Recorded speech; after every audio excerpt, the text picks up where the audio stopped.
वैद्यकीय संशोधन भाग 12 हिंदी वैद्य दिलीप गाडगिल पुणे। तो मैं एलेक्सिस कैरिल की किताब की बात कर रहा था।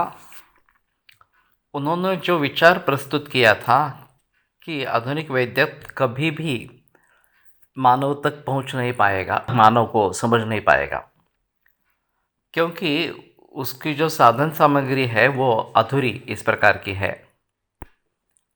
अब इस किताब को 80-90 बरस हो गए, फिर भी उसका कुछ भी असर आज के संशोधन में दिख नहीं रहा।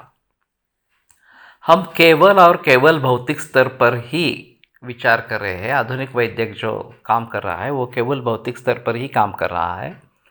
मन, बुद्धि, अहंकार, आत्मा वगैरह ये जो और भावनाएं, ये जो बहुत सारे विषय हैं, उनको वो छू भी नहीं रहे हैं। वास्तव में बायोलॉजी आज की जो है उसमें भी हम एक सेल से शुरुआत करते हैं और फिर जिनमें बहुत सारे सेल्स है, इस प्रकार के कोई सिस्टम या ऐसे बहुत सिस्टम जिसमें है इस प्रकार का शरीर, उसके बारे में, उस प्राणी के बारे में सोचते हैं। लेकिन फिर भी वहाँ भी कहीं भी मन, बुद्धि, अहंकार वगैरह इस प्रकार का कुछ संबंध नहीं है। और बचपन से लेकर हम यही बातें सीखते आ रहे हैं, तो ये बातें दिमाग में आती ही नहीं है। लेकिन आयुर्वेद की खासियत है कि आयुर्वेद जीवन को जो समझता है वो इन 4 भावों को लेकर समझता है: शरीर, इंद्रिय, मन और आत्मा। और फिर रोग के बारे में हो या आरोग्य के बारे में हो, जो बात करनी है तो इन चारों भावों के बारे में जिक्र करना जरूरी इस प्रकार का रहेगा, नहीं तो हम अच्छी तरीके से जीवन को समझ ही नहीं पाएंगे। मेरे पास एक अजीब उदाहरण हुआ है कि एक 65-67 बरस का आदमी हमारे पास लाया गया था। उसका जामाद रेडियोलॉजिस्ट था। उसने खुद ही सोनोग्राफी करी और डिक्लेयर कर दिया कि इनको लिवर कैंसर है।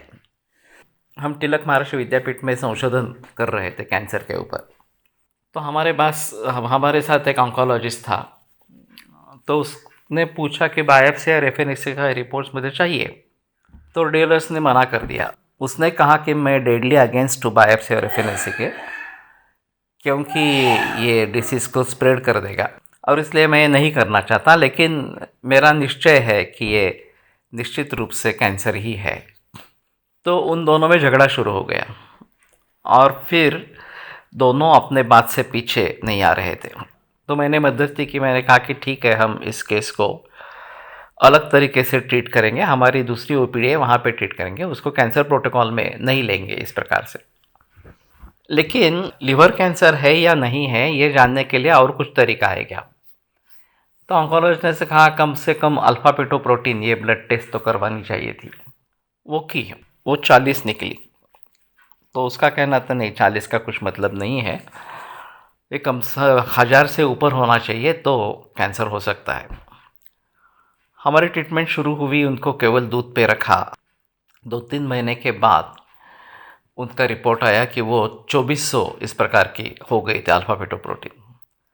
अब ऑन्कोलॉजिस्ट का कहना था कि ये 99.99% कैंसर है और ज़्यादा से ज़्यादा आयु 6 महीने की हो सकती है इस प्रकार से। वास्तव में वो 1.5 बरस तक अच्छे जिंदा रहे इस प्रकार से। तो रेडियोलॉजिस्ट तो खुश था। उसका कहना था कि हमने ज़्यादा से ज़्यादा 6 महीने की आयु की कल्पना की थी, ये तो 1.5 बरस जिंदा रहे इस प्रकार से और अच्छी तरीके से जिए। तो उसमें कोई संदेह की बात नहीं है कि ये अच्छा इस प्रकार का हुआ। अब बात ये होती है कि उनका देहांत क्यों हो गया 1.5 बरस के बाद? तो उनकी माँ की मौत हो गई और वो 92 बरस की थी।